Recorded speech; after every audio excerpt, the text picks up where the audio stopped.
Oh,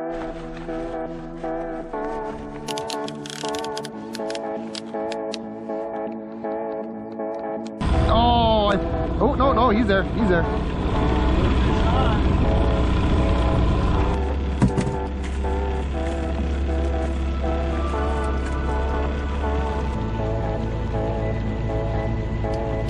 Oh, fish.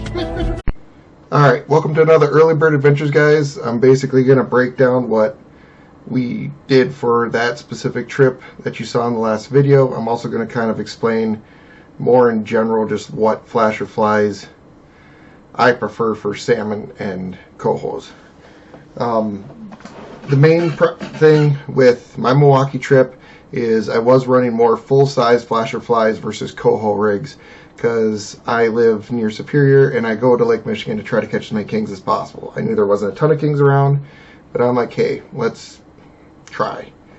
It actually ended up being, I think some of the locals were catching a few more than us, but they were using completely all coho rigs. Versus us, we got more kings in the box, and our cohos seemed to have a larger average size. We were using full 8-inch flashers and full 4-inch flies for everything except I had 2 baby spin doctors on my outside boards that had the salmon candy slider flies. So I think they're like 3 inches long, I think something said. I had an example of one of the baby spin doctors I was using. I don't have an example of the other because we lost it, and I can't seem to find it anywhere. It was one that Salmon Candy did for the reel shot, so I don't think they make them anymore. I'm going to try to find that out. But I do have one of his stubby dodgers that has the same color pattern on it. So basically, we drove down Wednesday. We kind of got out Wednesday afternoon for just a quick time. We basically got out there for a couple hours, found a couple fish, getaway point, and then we went back in to hit her hard the next day, basically. Pretty much between Thursday and Friday, I had 1 spoon bite. So by the time Saturday rolled around, I literally forego the spoons, and I completely went with a flasher fly spread on Saturday with my buddies. I don't have footage of that. There was supposed to be a rainstorm, and I didn't want to risk my GoPro shorting out because of the rain. I do have weatherproof casing, but you know that's not 100%, and I just figured I'd already be running a big 12-rod spread. Adding on top of the distraction from the cameras is another story. And I also lost a lot of footage from Friday because 2 of my SD cards went, so that it's roughly about 7 to 8 hours each that I had on there. But I'm going to break down pretty much the biggest producer was actually a braid slide diver. I was using a Meg slide diver, and I had 30 feet of mono leader roughly to a 12-inch Dreamweaver ripcord to another, I don't know what that is, from my arm to my, it was like 3 or 4 feet to the flasher fly. The flasher fly that produced the most fish, it was mostly cohos, is this one. Ooh, geez, getting a lot of flash. There we go. This is the Salmon Candy's Jackson Barracuda. I actually ended up buying this one because I don't have a ton of blue flashers, and I'm like, I need more blue flashers, and I'm like, alright, well, we'll get that one. It's actually greatly surprised me. And then on Saturday, the Jacksons wasn't really firing at all, but I ended up putting this one on. Oop. God dang, light's really fucking. There we go. This is White Bladed Megatron. It was a dark, cloudy day, a lot of, stuff going on. So I pretty much stuck that on, and bam, it pulled us a couple cohos right at the tail end of the day. I was mainly running, I had a bunch of different flies Thursday, but I really only had 2 fly colors go for me, and it didn't matter what flasher flies were behind them. And that was basically the UV Mercy from Salmon Candy.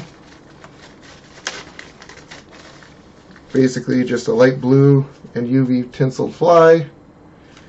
And the other one that was going for me was the Milwaukee Minnow Fly.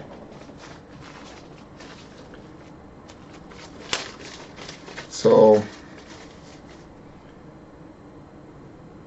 I look at this as pretty similar to a Rapture's Comet Fly or something like that, just something with a really dark green and bluish tint to it. Those were the only really two flies I could get to go. I had UV illumination on. I had a No Mercy on, which is basically the green version of the one I just showed. I had... Oh, I take that back. I did have behind the Green Jeans flasher, we did have a Doughboy Fly go. That went several times for a Saturday and caught us a couple nice kings, actually, and we lost a couple massive kings. Both of them kind of did the whole, you know, they would run 200 feet of line out, then run at the boat, then run another 300 feet of line out, then run at the boat, and they both did that like 4 or 5 times, and we ended up losing them. And by the time we pulled it in, like the hook's all the way wrapped around the fly leader, so they were just moving a little too fast for the guy fighting the fish. But basically, pretty much everything went. Blue Stud went for us a couple times. It ended up catching us. It was one of the flashers that got us a double header of kings on Saturday morning. It was this one and the Dragon Slayer OG. The Dragon Slayer OG, I knew I'd like it, but it's been exceptional for me. Even up at Isle Royal when I took a trip at the end of June here, it caught several Lake Superior lake trout for me when the only other bait I could get going was 3.0 Yakima Maglip Metallic Gold. So, but the other one that was kind of a shocker for me is this one. I knew I'd like it, but so we were running the Sogren's Chrome Bam for a long time. This is Salmon's Candy Glow Dragon, I think is what it's called, because I think they have UV dragons, so instead of the glow tape on the back, they have UV. We ended up, which you saw at the start there. I'm going to grab it. Or not. I thought I had it right here, but apparently not. Anyway, Sogren's Chrome Bam. We had it for a while. The main difference between the Sograms and this is split across. It has the crushed glow tape over here and has green dots. And then on the back it has black dots. I didn't think it was really a whole lot different. I was running a Milwaukee minnow fly behind it, and I literally took that same leader off and then stuck it behind this, and we literally stuck it back out with the same 8-ounce snap weight, and it got smacked like 10 minutes later. Pretty much, so we had the Dipsy divers. I was basically running the Dragon Slayer OG on the one for a while, and I was, you know, when we had the 9 rods, that was basically getting moved completely around the water column. I was fishing it as shallow as about 30 feet down, and I fished as deep as 70 feet down.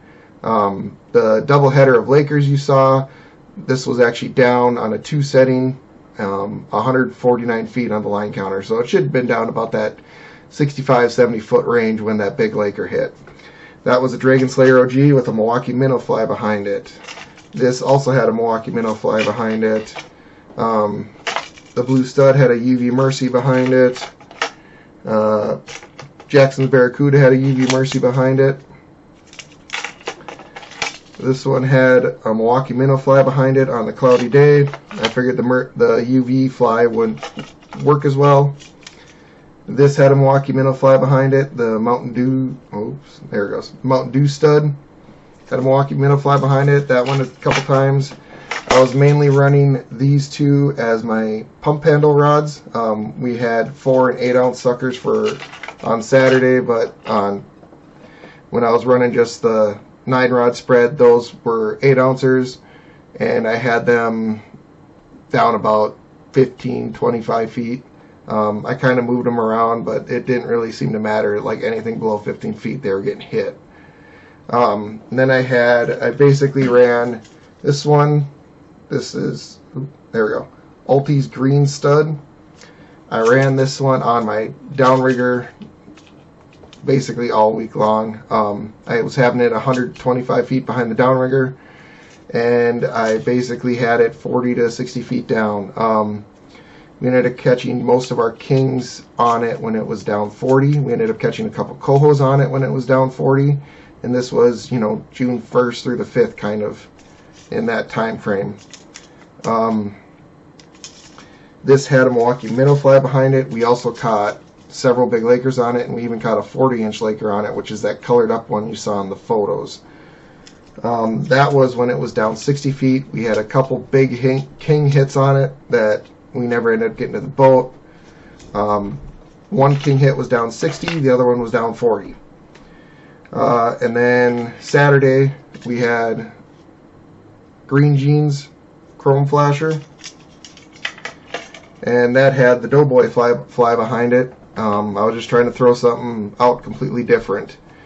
That was only down, I think it was 40 feet, because I think I had 79 feet out on the line counter on a 3 setting for the Mag Diver. The Jackson's Barracuda was out on a Dipsy Diver a lot. It was not out on a Dipsy Diver on Saturday because I was using the Dipsy Divers for a little deeper fishing, so I had this out on a pump handle. But basically this one on a Dipsy Diver on a 3 setting out 29 feet was the ticket. This sucker took a lot of big cohos for us. And then this one you saw in the afternoon clip when my buddy lost that big king on the other Dipsy Diver rod. It was just me and him, so we only had 3 rods, so I threw this out on one of the Dipsies. This was down only 29 feet because we had just gotten out in the afternoon, so it was pretty early still. I was targeting more cohos versus kings, and a big king smacked this. Took out a lot of line, actually almost ripped my buddy out of the boat because he didn't loosen the drag quite fast enough. But yeah, that was pretty much our spread. I pretty much ran the Dipsy Divers when we were fishing mainly for cohos, you know, later in the morning, which was about, you know, the 10 o'clock noon time frame. They were up higher, only 29 feet out on the line counter. That just seemed like that was where the cohos wanted to sit at. And then, you know, closer to morning time and other stuff, I had them kind of more floating in and out. You know, I would creep them out once in a while, and then I'd pick them up, and then, but it seemed like most of our hits were in that, for the kings wise, were in that 40-foot depth range. We did have some deeper, but kings wise, it was in that 40-foot. But when it came to Saturday morning, that first doubleheader, I had this Blue Stud and this Dragon Slayer OG. Both were on 5-color stealth core, which is that new lead core that got really popular over in Ontario. That red and black lead core. So those were 2 5-colors that were out. The other ones were these baby spin doctors. So this is, I think, the Pink Winks or whatever. These are something that Anglers Avenue Salmon Candy did with the Reel Shot a few years ago. I can't really find them anymore, but basically it seemed like the cohos only wanted the greener, oops, come on, there we go, the greener slider flies. I did have some bluer ones out. Pretty much the best one was the Milwaukee minnow slider fly, and then this No Mercy slider fly, which is the green slider fly. I also tried a Rapture frog one on Saturday. But the baby spin doctor with this coloration, which is called Coho Killer. Stop reflecting so much. There, I guess it's kind of leaning away from you guys, but so basically it was a baby spin doctor with this coloration. I did not have the stubbies yet. That with the Milwaukee minnow slider fly was by far our best coho rig in general. That and the Jackson's Barracuda. With the Milwaukee minnow fly behind it, took a lot of big kings. That actually took the first coho that you guys saw in the video. Yeah, so I pretty much had the Dipsy Divers and the Downriggers kind of, you know, I basically only fished when I had the 9 rods, 1 Downrigger, which you guys saw, which had my fish hawk on it. The rest were Dipsies. I had 8-ounce snap weights, or torpedo weights that I basically tried to target that 20-foot range. And the baby spin doctors, I had a 2-ounce keel weight on them, and I had them out about 100 feet. So that should be still roughly putting it down about that 15-foot range. And then I guess I was going to go over what, Lake Michigan, I fish mainly Lake Superior, but when it comes to Lake Superior fishing, for my majority of my kings and cohos, the big king baits are this white bladed Megatron. Blade like this, Nate's Dream Scale. These are my biggest king baits. Once in a while, the SGH and the Blue Stud, early in the spring when the smelt are really pulling around. And then, I like things like this Altis Green Stud. I had another one, I think it was called Hammer Time, that looked pretty similar to this. But those are my favorite style king baits for Superior. For Coho, love this Mountain Dew Stud, love the Blue Stud. Earlier in the year, later in the year, I love the white Megatron. In the late fall, the Blue Stud and the Mountain Dew Stud last year did do pretty goddamn good for us. But overall, it just seems like the green and white blades produce better on Superior. Now, when there's that small time frame where the smelt are running and spawning, it seems like the chrome blades work better. But like winter and other stuff like that, it just seems like the white blades work better. And then later in the summer, when the water starts heating up, the green blades do start producing. So I will be running a mixture of white and green blades in the fall on Lake Superior. Well, I hope you guys liked that video. If you want to know anything specific, like any specific techniques I did, or you want me to explain more on some things, let me know in the comments below, and I will either make another video of it or try to describe what I did more in the comment section. Alright, thank you very much for watching.